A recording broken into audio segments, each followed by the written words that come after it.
ladies and gentlemen, boys and girls. Welcome to another episode of Rim Shots with Sean on the Rock Rage Radio Network, brought to you by Barstools and Bandtalk. And you know what? This guy, I don't think he needs any introduction. You're going to know him. You're going to love him. The great Ronnie Romero. How are you doing, sir? Hi, Shanna. Good, thank you. So I get the new Ferryman material sent to me, and first thing I didn't realize you guys had Mike Ferrana on the project, who is he's Mm. just he's a wonderful guy to watch on all his posts. Um, I was talking to a friend about this coming out, and I keep saying I'm waiting for Ronnie to put something out that's bad, but it's yet to happen.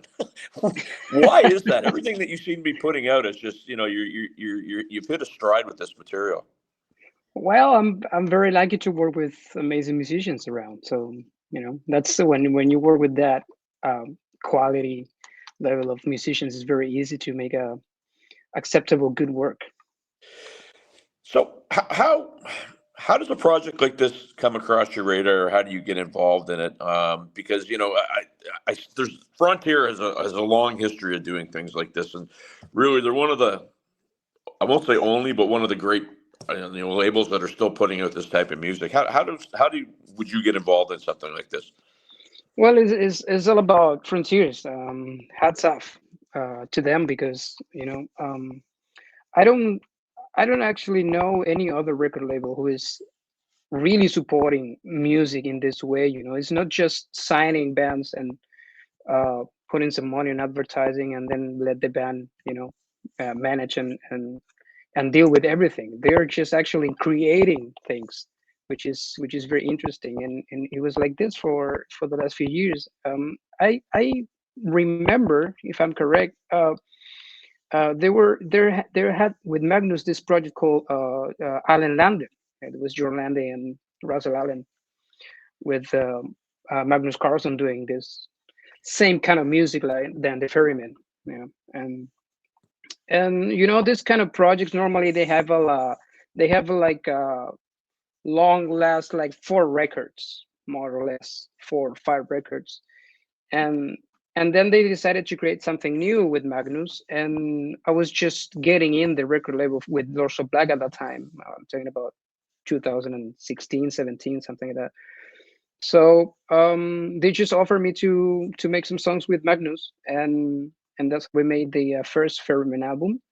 Um, and then the rest is history. It's like it was a project that the people and the fans that really got into it from the beginning. It was not something like, okay, you make one record and then the people forget about it. Mhm. And the people was asking for more and more, and that's how we ended up doing this actually fourth record already. Well, it's a good sign when people want more, because it obviously shows that you're doing something of value and of interest. Yeah, and it's just like everybody knows that I do a lot of collaborations and I do a lot of things every all the time. And but I would say that this is probably one of the projects that the people they wait for it more than any other, and that's a good sign. So you mentioned you do a lot of collaborations. I've talked to other artists that do that as well. Do you think in this day and age, I mean, that's really something that you have to do as an artist to make a living in this business now, given the way that it is and how it operates? Yeah, that's one way to see it.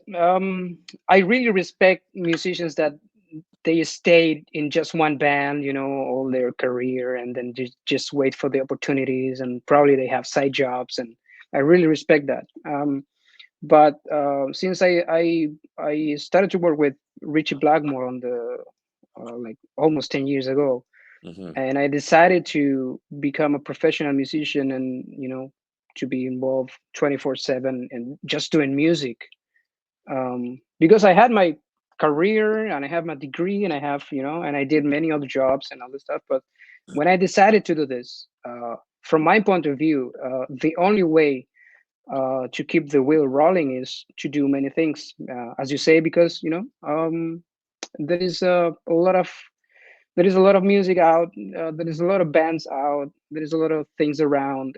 Not only music, but a lot of ways of entertainment that they didn't exist 15 years ago, 20 years ago. Record deals, as we remember, with bands like Guns N' Roses, Metallica, and all that stuff, records deals like that doesn't exist anymore. Hmm. The ways to promote music is totally different. The way how people access music is not the same anymore. So if you want to have a living doing this and to make a living and make money doing this, you need to do different things. And in the other hand, it makes me happy because I have 24/7 all year doing music with awesome musicians around all over the world. Making a lot of shows all over the world, and for me that's a privilege. So why to drop it? Let's make no sense. Absolutely. I'm glad you brought up Mr. Blackmore. I wasn't going to do it only because I'm an accidental podcast host, Ronnie. I never wanted to be a podcast host. I was a drummer who couldn't play during COVID, so I just sort of got into this, and it's taken off. However, I want to maybe put a little bit of a different spin on it because I do remember when your name was brought up, as the guy that was going to be on it to do this reunion, and I was just like, well, I haven't ever heard of this guy before. I did some Hmm. research. I'm like, whoa. But you weren't like you mentioned you had your degree and stuff, but you weren't a guy that just came out of nowhere. You were still doing some things in your native country that I think a lot of people don't realize. Not really. I was just an amateur musician, and I was doing music for fun, basically. Right.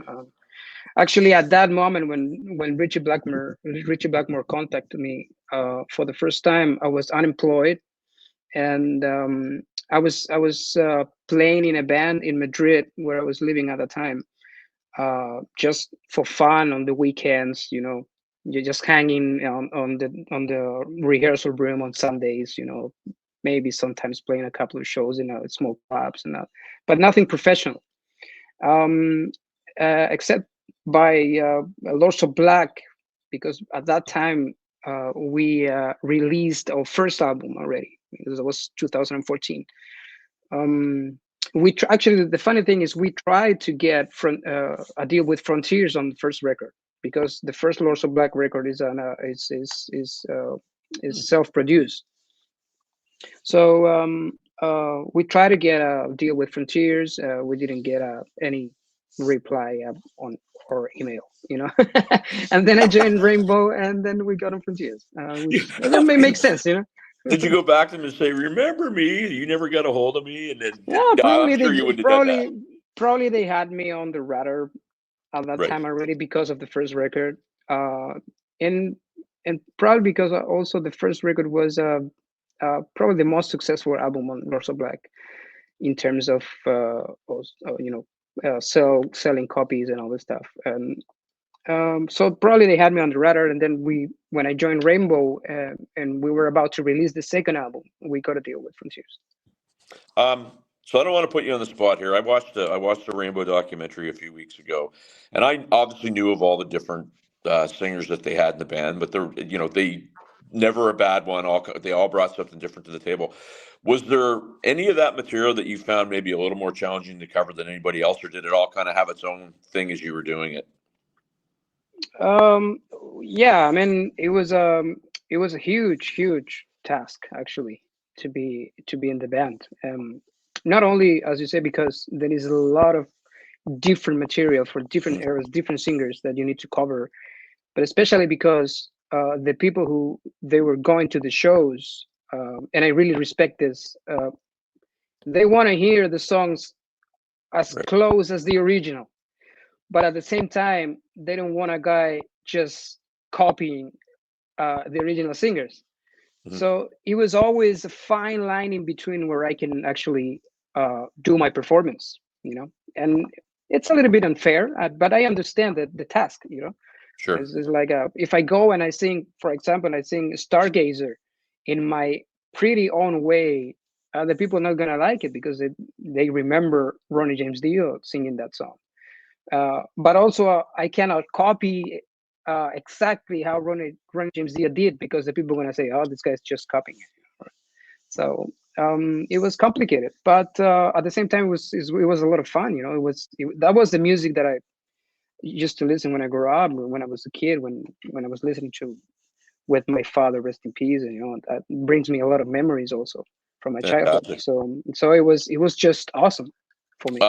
Is there an era of that band that holds a maybe a higher place to you than another, or it's just again for me, different parts of my life and different sorts of things and eras that I listen to, and I like it all. But is there one that maybe strikes a chord a little harder for you than others? Yeah, especially the first period of the band, with the first record, Right. Richie Blackmore's Rainbow. Especially that one because I remember Dio. It was not much aggressive on his singing. Hmm. It was way more melodic, like he was in his band Elf. Hmm. So that's my favorite era from Ronnie James Dio actually. So that's probably my favorite. Also the Rising album because you have all those anthems like Stargazer and all the stuff, but probably the first record. Right. Um, so you get this album out. I know with Frontier sometimes there's ideas to tour. Is this more or less a studio project? Do you guys plan on doing anything beyond it? You just push it and see where it goes, and then do another one. What are the plans for this record? We're always open to everything.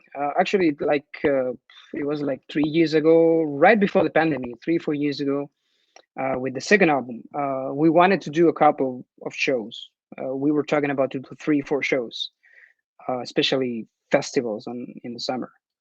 But at the end, it was a problem with the mic scale. At that time, I think he was playing with Axel Rudy Pell still, Mm. so it was a little conflict with schedules. But yeah, we're always open to that. I mean, basically, it's a studio project.